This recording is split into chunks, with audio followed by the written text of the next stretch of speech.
දැන් ඔබ මේකට කියනවා චක්‍රපාදාසන.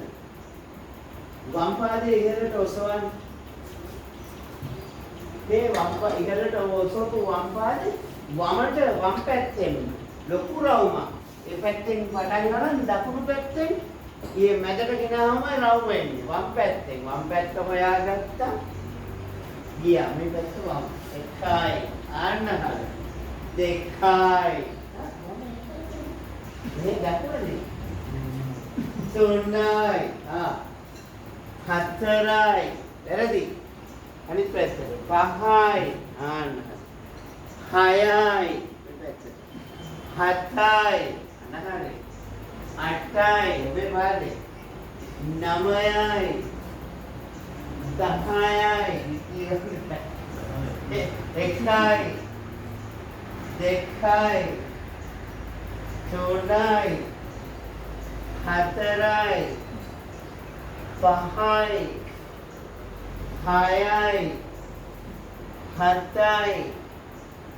අටයි. නවයයි.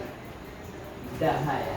කවුද අපේ සැරට අසාධාරණයි කියලා අපි සුටම් මේකයි අර විද්‍ය අසාධාරණයක් කරනවා විද්‍ය මම සාධාරණයක් විශ්ලේෂණය කරනවා පොඩි රවුම් ලොකු රවුම් නෙමෙයි එතකොට යන්නේ අපේ ඒක මං ගන්න උඩට දැන් පොදට හුස්ම ගන්න පිට කරන්න ගැඹුරින් හුස්ම ගැනීම පිට කිරීම වාර 6ක් කරන්න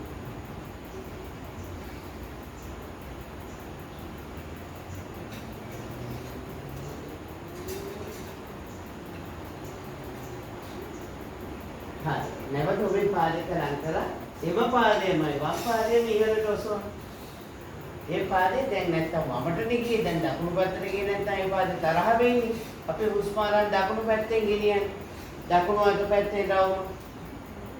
දකුණු අත පැත්තේ ඔය වම් පැත්තට යන්නේ ඒ විදිහටමයි. එකයි. දෙකයි අනහරයි. තුනයි. පහයි අනහරි. හයයි. හතයි. දැනිස දිගෑරලා. අටයි. ඔය දැනිස වැරදි අක්කන්ට ගියෙත් එහෙමයි. නවයයි. දහයයි. එකයි. පුරුදු අනිත් පැත්තට කරගෙන. තුනයි. කරමු. හතරයි. පහයි.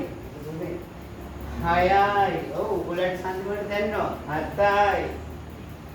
අටයි. මොනවලද දිනන සීනාව?